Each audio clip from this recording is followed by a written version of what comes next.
Hello, boys and girls, and welcome to the concession stand here on the KB Radio Network. I am your host, Kevin Reed, and welcome to a double feature edition of the concession stand as we review not one but two films that have come out over the weekend, both on streaming services. We have Cardinal Black, which is currently on Prime Video, which stars Kate Beckinsale, and Don't Move, which is on Netflix, and it is a psychological thriller that's produced by Sam Raimi. It is ladies' night because both of these films have female leads and strong female leads, but in different ways. Let's start off with Prime Video's Canary Black, which stars Kate Beckinsale, Rupert Friend, and the late great Ray Stevenson. This film is directed by Pierre Morel, who has directed, I think, District 13, which was a pretty good film. It was a French film, action film. I remember watching that back in the day, but he's most commonly known for directing Taken, which starred Liam Neeson. So he has a interesting take on action films, if I must say. Taken is still regarded as one of the best action movies to come out in the past 20 years by a lot of people, me included. Taken pretty much went into his own subgenre. As older actors in action films, it started with Taken with Liam Neeson and Pierre Morel. I believe I'm saying his last name right. He's French. He directed that film and he directed this one. And this film, Kate Beckinsale, she plays Avery Graves, a CIA agent whose husband is kidnapped by terrorists. The kidnappers blackmail Graves for information that will betray her country. This was not a good movie. this was so boring. To say this was an action-packed movie, and I mean from beginning to end, it's nothing but action. It comes on with action. There's action throughout, and there's action to bookend it all and all that good stuff. But I was bored to tears by this movie. I don't know. I'm kind of shocked. I shouldn't be, but I'm shocked. You know, once again, I wasn't expecting much from it. But yet and still, I was expecting at least the action might be good or whatever. No, the action wasn't all that good. It just felt like I'll put it like this. If this movie had came out in 1997 or in 2005 or something like that, around that area, this probably would have been a big hit. I think this would have been a good movie because back then, for better or worse, we didn't care. You know, as long as we saw an explosion or two, as long as we saw a punch thrown, jump out of a window, we were happy back in back in the day. As far as action is concerned, we weren't too much worried about plot and storylines and character developments back then. But we've grown as people, and you want a story that makes sense. This movie has a story that makes zero sense. This was so dumb and so unrealistic. This takes place around the world. These are CIA agents, which we know is an agency in the United States. But every actor in this film, I don't think there's one actor in this film that is American. Now, it ain't nothing wrong with that, but you playing American characters. And for some strange reason, normally that doesn't really bother me. I really don't care as long as the performances are good, the story is good or whatever. I can look past all that. I couldn't this time around. I just couldn't. For some strange reason, it bugged me to no end that even the president. I think the president is American. I believe. I'm not 100 on that. But the director of the CIA, he was British. Uh, Ray Stevenson, R.I.P. I think Ray Stevenson is Irish. At least he was Irish or something like that. I know he wasn't American. And Kate Beckinsale, she's not American. I mean, nobody in this movie is American, but everybody is playing an American, and no part of this movie takes place in America. It was just a weird thing, and it was so noticeable, and it just bugged me to no end throughout the film. But even with that, I said, okay, let's just stick with the action, right? The opening action sequence was fine. Nothing to write home and tell mom about. At least to open up this movie, you want a better action sequence. This one didn't do it for me. And I was nervous from the opening scene. I'm like, man, this is what y'all chose to open this movie with? The rest of the action in this film is not going to be good. And I was right. I was right, because that was the best. To say that I wasn't impressed with it, that was the best. Now, I don't know if it was budget restraints or whatever the case. It just, everything just looked cheap, and it just didn't work. None of this, and the story didn't work. Once again, we can get past the lack of budget and action and whatever. I can look past all that if the story will hook you. The story didn't hook you. The dialogue was bland. Everything was just ridiculous throughout this movie. This movie was so bad. This movie was so bad that I didn't finish the last 5 minutes of it. And I know you're asking, well, how can you review it? I mean, what else I need to see? It was the last 5 minutes. It was so bad. I just couldn't take it no more. I literally felt like I was being tortured for 2 hours. And I'm not joking about the time. This movie is over 2 hours long.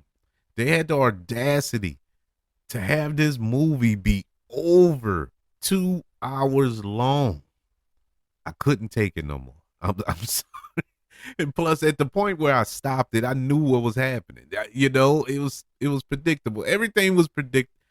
This was a bad film, unfortunately. And I like Kate. The reason I wanted to watch this movie, I like everybody involved. I like Kate Beckinsale. I like her, especially like her in action movies. I think she's a very good actress, a very good action star. Going back to the Underworld films, and it was a film she did recently, and the name is escaping me. It's on Prime Video as well. Maybe last year or the year before. Pretty decent film. It was, and I was expecting a film like that with this, but it didn't happen. But I like her. But this was bad. I like Rupert Friend. This was bad. He was wasted in this movie. Ray Stevenson, and it really hurt me. Like, man, this is it. This was his final role. This is the last time I get to see Ray Stevenson in this horrible trash. Oh man, that stinks. That stinks if that's the last impression I'm gonna have of that great actor. But it was just a hodgepodge of trash. Uh, Canary Black, which is currently on Prime Video, gets a letter grade of a D+. Yeah, I wanted to give it an F, but it was one scene in here, one scene in this movie that I actually enjoyed, that I actually felt like they filmed it for a different movie and accidentally edited into this one. But yeah, that's other than that, yeah, this is a D+. But it's not all doom and gloom. We have another review, and this is the Netflix thriller Don't Move, which I saw the trailer for maybe last week, and I didn't hear about this movie, knew nothing about this movie until I accidentally saw the trailer last week, and I was like, man, that seems interesting. A nice little twist to these abduction movies, these uh serial killer type movies or whatever. Uh, it seems interesting. Don't Move. It stars Kelsey Asbill. I believe I'm saying her name right. She you would know her for all of you Yellowstone fans. I'm not a Yellowstone fan. I watched one episode of Yellowstone, the very first episode, and it was like watching paint dry to me. I just couldn't do it. Now I know people love that show. It's just not for me. But she's on that show. Finn Whitrock is also in this film.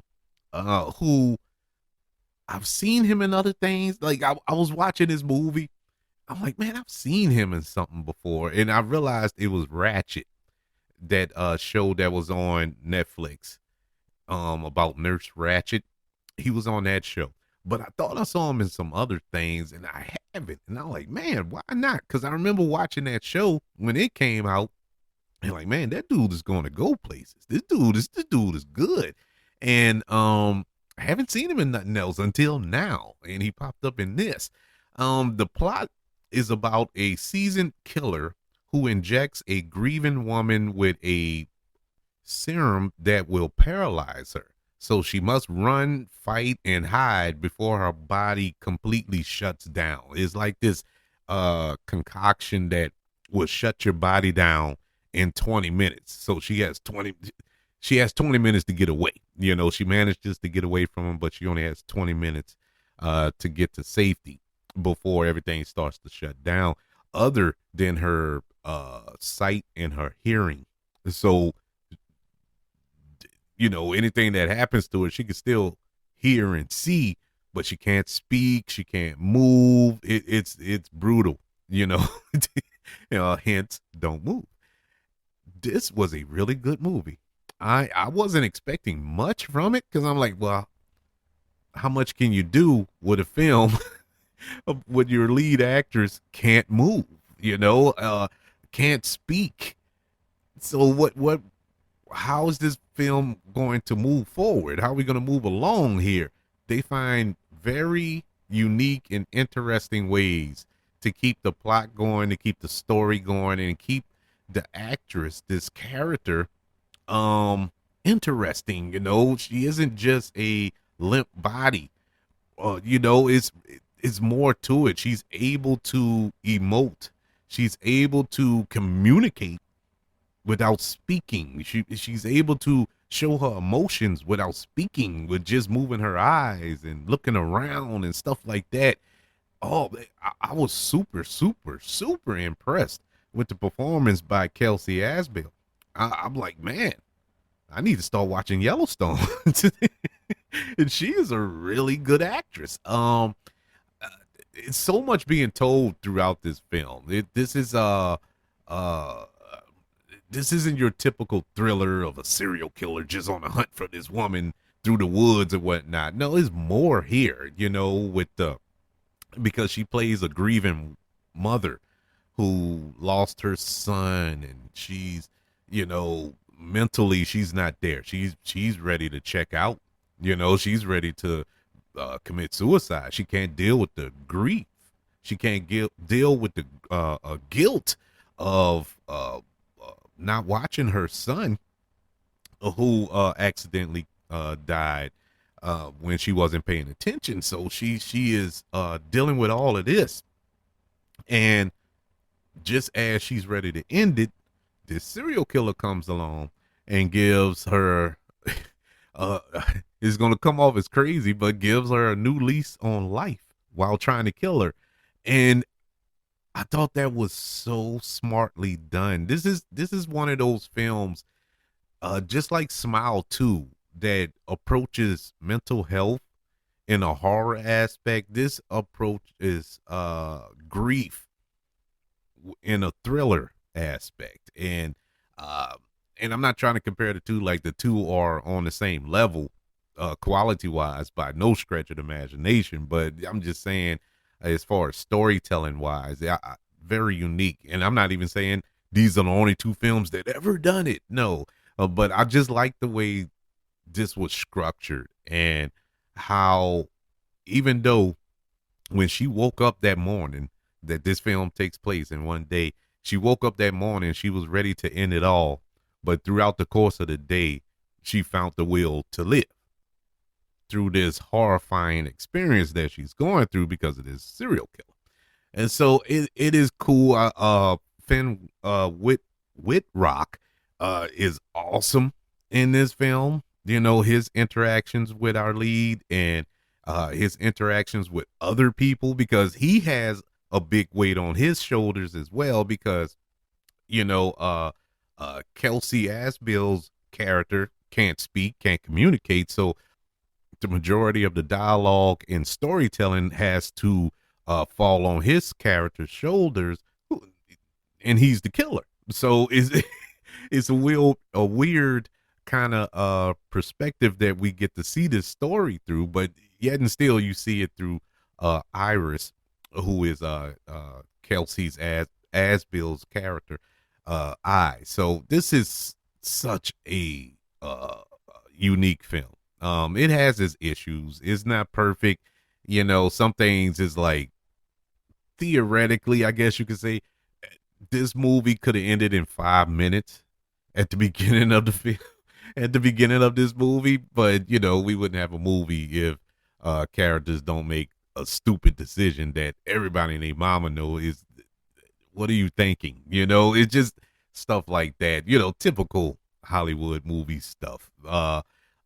Suspending disbelief in a couple of scenes there with our character, main character, who can't move, managing to do some stuff that there's no way you could do if you're paralyzed throughout your whole body. But it's you know, it is what it is. It's still entertaining. But yeah, there's a couple of things. There's a couple of characters in this film that I don't know why they were cast. Well, not the characters, the actors. And I don't like ragging on actors, because God bless them, they're doing the best they can. But it was a couple of performances by the supporting cast that make you scratch your head, like, what, they couldn't get anybody better to perform that line, because that is so bland right now. But I mean, other than that, I was satisfied at the end. I thought this was a well put together film, very entertaining, very, very tense. Once again, if a film like this makes you think at the end, when it's over, like, man, I hope I'm never in that situation, you've watched a good movie. Because all I can think about is, Lord, I hope I'm never in this situation, because this is horrifying. Don't Move, which is currently on Netflix, gets a letter grade of a B minus. Yeah, pretty good movie. Pretty darn good movie. And so to recap our double feature, Canary Black, which is currently on Prime Video, starring Kate Beckinsale, gets a letter grade of a D plus, and Don't Move, which is currently on Netflix, gets a letter grade of a B plus. And so we got a goodie and a baddie, but I'll say check them both out. You know, over the weekend, nothing to watch, nothing to do. You can probably, I would say this, if you're doing chores around the house, not really paying attention to the TV, watch Canary Black. If you want to sit down, relax, watch a good little thriller, sit down and watch Don't Move. That's my recommendations for you. But have you checked out either one or both of these films? Let me know by email, kbradiopodcast@gmail.com. You can also search for this show on all social media platforms. Just search for the KB Radio Network. Don't forget about the YouTube channel. Subscribe to the KB Radio Network channel and like this video, pretty please. Also, don't forget about the 5 stars, the reviews, sharing this show if you're listening on Apple Podcasts, Spotify, iHeartRadio, wherever you are currently listening to the Concession Stand here on the KB Radio Network. Everybody, thank you for joining me for these reviews of Canary Black and Don't Move. Want you all to know that I love you, continue to love everyone, and until we speak again, you all be blessed.